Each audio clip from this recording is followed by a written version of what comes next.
University chancellor సినీ నటుడు మోహన్ బాబుకు హైకోర్టులో చుక్కెదురైంది. విద్యార్థి నాయకుల కిడ్నాప్ కేసులో అరెస్టు నుంచి రక్షణ కల్పించేందుకు న్యాయస్థానం నిరాకరించింది. విద్యార్థి నాయకుల కిడ్నాప్ కు ముందు తర్వాత కూడా కేసులో ప్రధాన నిందితుడు యూనివర్సిటీ పీఆర్ఓ సతీష్ తో పిటిషనర్ ఫోన్లో మాట్లాడారని, మెసేజ్లు కూడా చేసుకున్నారని పోలీసులు చెప్తున్నట్లు గుర్తు చేసింది. ఇక ఫోన్ కాల్స్ తో పాటు మెసేజ్లను విశ్లేషించి ఫోరెన్సిక్ ల్యాబొరేటరీ నివేదిక అందజేయాల్సి ఉందని పేర్కొంది. ఇక ఈ దశలో అయితే మధ్యంతర ఉత్తర్వులు ఇవ్వలేదని స్పష్టం చేసింది. అరెస్టుతో పాటు ఎఫ్ఐఆర్ ఆధారంగా తదుపరి చర్యలు నిలుపుదల చేస్తూ మధ్యంతర ఉత్తర్వులు ఇవ్వాలన్న మోహన్ బాబు అభ్యర్థనను హైకోర్టు తోసిపుచ్చింది. ఇక అనుబంధ పిటిషన్ను కొట్టివేసింది. వాణిజ్యంపై లోతైన విచారణ జరుపుతామని పేర్కొంటూ క్వాష్ పిటిషన్పై అయితే విచారణను మార్చి 3కి వాయిదా వేసింది. ఈ మేరకు హైకోర్టు న్యాయమూర్తి జస్టిస్ వెంకట జ్యోతిర్మయ్ మంగళవారం ఉత్తర్వులు ఇచ్చారు. ఇక ఇదే అంశానికి సంబంధించి పూర్తి సమాచారాన్ని మా రీజనల్ కోఆర్డినేటర్ సుధీర్ అయితే అందిస్తారు. చెప్పండి సుధీర్, దీనికి సంబంధించిన అప్డేట్స్ ఏంటి?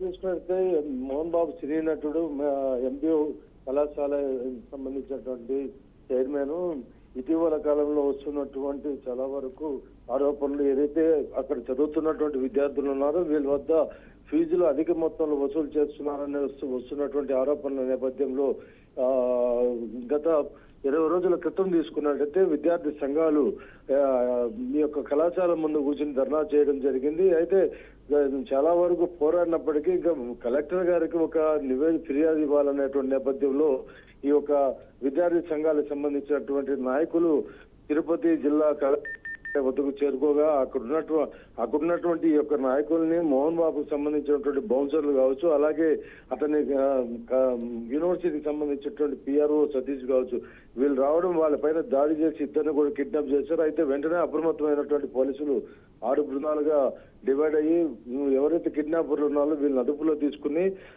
గాయపడినటువంటి ఇద్దరిని కూడా తిరుపతి ఆసుపత్రిలో అడ్మిట్ చేసి ట్రీట్మెంట్ కూడా ఇప్పించడం జరిగింది. ఈ నేపథ్యంలో దీని మీద A1 Satish, A2 Manchu Vishnu, A3 మంచు మోహన్ బాబు ముగ్గురు పైన కూడా కేసు నమోదు చేసి మిగిలిన వాళ్ళంతా కూడా పోలీసులు అదుపులో తీసుకోవడం జరిగింది. అయితే ఇప్పటికే విచారణకు హాజరవ్వాలని తిరుపతి పోలీసులు వాళ్ళకి నోటీసులు ఇచ్చినప్పటికీ A2 ఉన్నటువంటి విష్ణుకి ప్రస్తుతము మోహన్ బాబు కూడా విచారణకు రావాలని ఇచ్చినటువంటి నేపథ్యంలో ప్రస్తుతానికి హైకోర్టుని ఆశ్రయించడం జరిగింది. అయితే అతనికి ఉన్నటువంటి ఏదైతే అరెస్ట్ ఉన్నదో దీన్ని ఉపసంహరించాలనేటువంటి నేపథ్యంలో రక్షణ కల్పించేందుకు మధ్యంతర ఉత్తర్వులు నిరాకరణ కూడా చేశారు. మోహన్ బాబు పాత్ర దీంట్లో ఉందన్నటువంటి పలు ఆరోపణలు కూడా వచ్చాయి. పబ్లిక్ ప్రాసిక్యూటర్ దీని మీద మోహన్ బాబు పూర్తి స్థాయిలో హస్తం ఉందని కూడా వాదించడంతో ప్రస్తుతానికి వాదనలు విన్నాకే ఈ యొక్క నిర్ణయం స్పష్టం చేసినటువంటి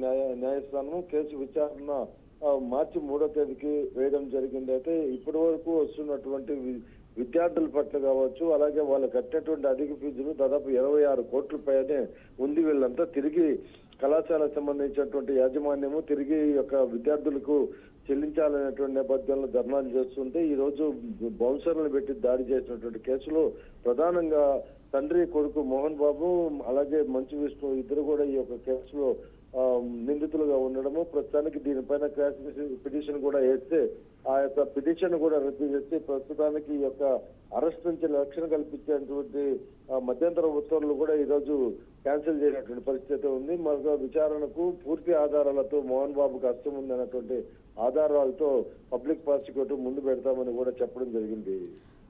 అయితే సుధీర్, మోహన్ బాబు పాత్రపై ఎలాంటి ఆధారాలు ఉన్నాయంటున్నారు పిటిషనర్? అంటే ఫోన్ కాల్స్ ఉన్నాయి, ఫోన్ లో బెదిరింపులు కావచ్చు, అలాగే ఒక సతీష్ ఎవరైతే కిడ్నాప్ చేశారో చేసిన తర్వాత అతను మాట్లాడినటువంటి సంభాషణ కావచ్చు, అలాగే ఎవరైతే ఈ యొక్క విద్యార్థి సంఘాలు ఉన్నాయో వీళ్ళని బెదిరింపులు కూడా గతంలో చేశారని చెప్పడం జరిగింది. అయితే మోహన్ బాబు మీడియా ముందు మాట్లాడడం గతంలో చూసుకున్నట్టయితే వీళ్ళు విద్యార్థి సంఘాలను అడ్డం పెట్టుకుని మమ్మల్ని డబ్బులు బ్లాక్మెయిల్ చేస్తున్నటువంటి వాదన నిలిపించినప్పటికీ ప్రస్తుతానికి పూర్తి స్థాయిలో ఆధారాలు అనేవి ఉన్నాయి.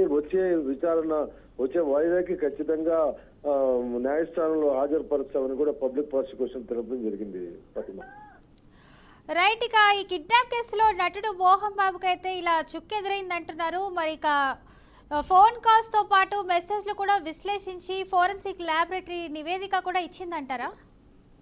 ఖచ్చితంగా దీని మీద ఇప్పటికే మాట్లాడినటువంటి ఫోన్ చదవని తర మాట్లాడినటువంటి సంభాషణలు కావచ్చు, అలాగే వాట్సాప్ నుంచి మెసేజ్లు, టెక్స్ట్ మెసేజ్లు కూడా ఇవన్నీ కూడా పూర్తి ఆధారాలన్నీ ఉన్నాయని, వచ్చేటువంటి వాయిదా ఏదైతే మార్చి 3వ తేదీ ఉందో ఆ తేదీకి ఖచ్చితంగా ఇది సబ్మిట్ చేస్తామనేటువంటి వాదనలు ఉంది. అయితే ఇప్పటి వరకు విచారణ పేరుతో ఉన్నప్పటికీ ఇప్పటి వరకు విష్ణు హాజరు కాకుండా, అలాగే మోహన్ బాబు హాజరు కాకుండా కేవలం హైకోర్టుని ఆశ్రయిస్తూ ఈ యొక్క అరెస్టు నుంచి బయటపడే విధంగా ప్రయత్నిస్తున్నప్పటికీ క్వాష్ పిటిషన్ కూడా క్యాన్సిల్ నిరాకరించడం జరిగింది. ప్రస్తుతానికి నెక్స్ట్ వచ్చే వాయిదాల్లో వీళ్ళకి సంబంధించినటువంటి పూర్తి ఆధారాలు అన్ని కూడా సేకరించి కోర్టు ముందు హాజరుపరుస్తామని పీపీ తెలపడం జరిగింది.